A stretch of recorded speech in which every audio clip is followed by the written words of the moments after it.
Hello everyone, welcome to Elliottwave.com YouTube channel. Today is August 19. Chart of the day for today is Ethereum here. So we're gonna discuss Elliott Wave structure as well as looking at the high time frame and discuss about some alternates and also explain to you why with all the possible alternates, this is what we think is the main view. Right now, of course, alternates can happen, but we're going to discuss the reason why this alternate is at this point more likely, this particular view is more likely than alternates. Okay, so let's see what we have. This is a 1 hour time frame. We end it with 1, right, as a 5 waves here, 1 2 3 4, finish 5, and then now starting to correct in the wave 2. Now this structure of the correction here is what we call a double 3, or sometimes called a double zigzag, right? Double 3, double zigzag is WXY, okay, and it's called double 3 because the W subdivided into 3 waves or 3 swings, which is this ABC, and the Y leg is also subdivided into another 3. So it's a set of 2 3 waves if you think about it, right? So it's a double 3.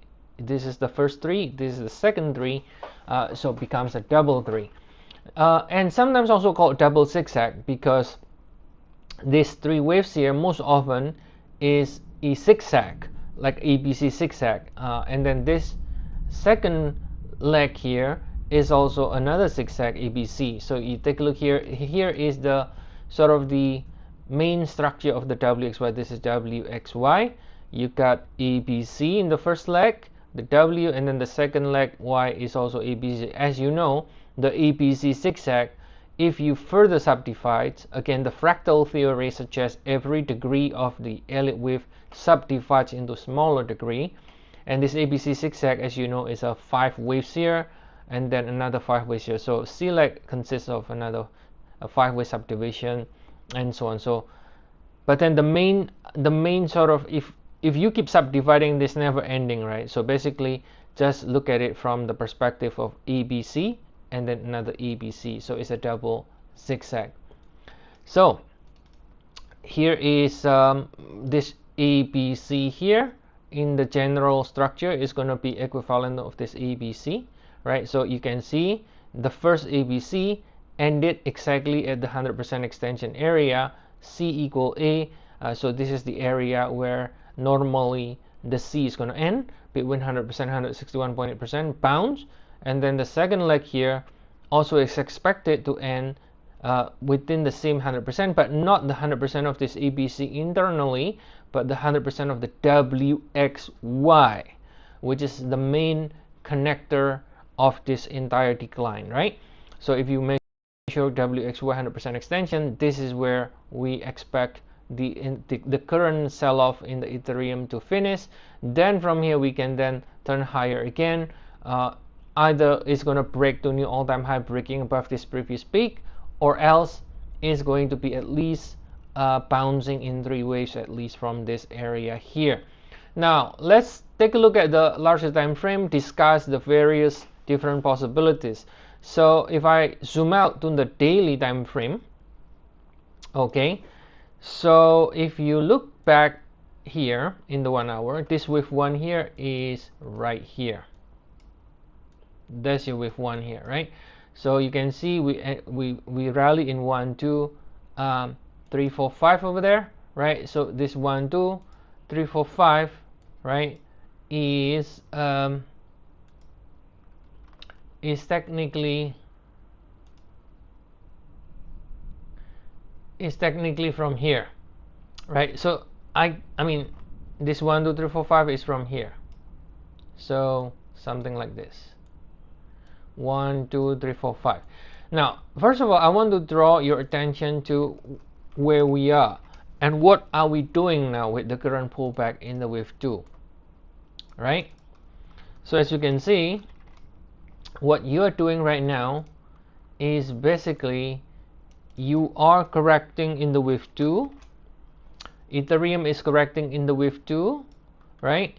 and that wave 2 is correcting the rally that is starting from the August 2025 low, right? This is the August low here, August the 3rd. By the way, this cycle in the crypto is very similar to the indices. If you compare this with the indices, very similar. Okay, so we are already ending the cycle from August now in Ethereum, and now correcting this entire rally, right? So then once we finish this wave 2 over here, we can extend higher again. But then what will be the larger time frame outlook here? Well, the larger time frame outlook is from April low, which is the most significant low. So again, April low, just look at all the indices, is going to be the same low in April, exactly in the same cycle as the indices. Okay, so from the April low, if you try to count the number of swing, so what can you see here? You can see 1, 2, 3, 4, 5, right? So from technical point of view, so let's take a look for completion purpose the RSI. You can see a divergence here, right? A divergence. So this one makes new high, the RSI does not make new high. So what does it mean? So it means that technically speaking, you can say that I can, if I want to, I can call this 1, 2, 3, 4, 5, right? Now, that with 5, it may still extend, right? But it could be complete as well. So this is 1, 2, 3, 4. So let's say if I put this 1, 2, 3, 4 in a larger degree than the red. So let's put it into the intermediate degree, which is larger degree than the red degree. So this is 1 and this is 2, let's say, right? And then this is 3 and this is 4.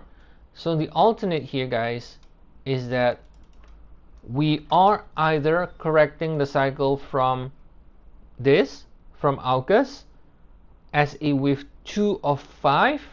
So that will be correction against August, or the alternate is you put wave 5 finish already here.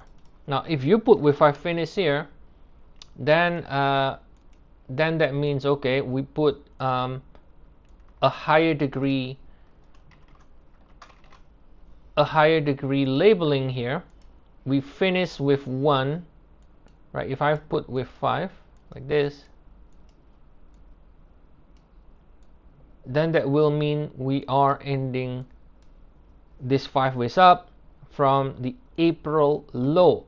So then if that's the case, the alternate suggests the correction is no longer correct. It's not just correcting the August cycle, but it's correcting this entire rally. So then that means the correction is going to be a lot bigger, right? Because you're correcting the entire cycle from April. So then you have a bigger 3 ways pullback to correct this entire rally here. So if this is the one playing out, then perhaps this pullback is not going to be the shallow and then rally again, but it's going to be a bigger pullback, right? So the option here is either you are correcting the August and then extends, or you are correcting the April, which then means you're going to be much bigger pullback. So okay, so understanding all these two options, so why is this still probably still the more likely at this point? Well, the reason is actually pretty simple. Because when you look at this pullback here, it kind of looks corrective, 3 waves, and it does not have extension on the third leg, right? And bounce from the 100%. And that's the only reason, because the pullback still remains corrective. If this pullback were to be more impulsive, like 1, 2, and then extends 3, 4, 5, then you know, there is a possibility, okay, maybe we are going into some sort of bigger pullback. But so far, at least as of now, this pullback looks corrective, 3 waves, bounce, right? And then another leg down, extends. So we are still thinking that, okay, maybe we are still in a bullish market, because the pullback so far, still looks corrective. So that's why if the first leg is corrective, then regardless whether the market wants to rally, extends or not, most likely you're going to still find support anyway here because it is corrective here. Now the next question will be, is there any way to not label this as a corrective? Well, there is a way, but it is less likely, but there is a way. The second way to label this not as a corrective structure is to label this as a nest. 1 2 1 2, and we are in another 1 2, so it's a triple nest. 1 2 1 2 1 2, and then becomes a 3 of 3 of 3, like this, like it's becoming 3 of 3 3 of 3, and then continues to go down in a very impulsive manner in a triple nest, right? But it is less likely. Based on the structure, it is less likely. Okay, so all in all, again, most likely we might still be able to extend higher, and this will be the next support zone. Okay, so I hope this is clear. As always, if you want to get more updates on Ethereum or learn more about Elliott Wave, you can check our service. We have 14 days trial. You can get the link, use the link in the description of the video. All right, and so I'll see you all again next time, and have a nice day, everyone.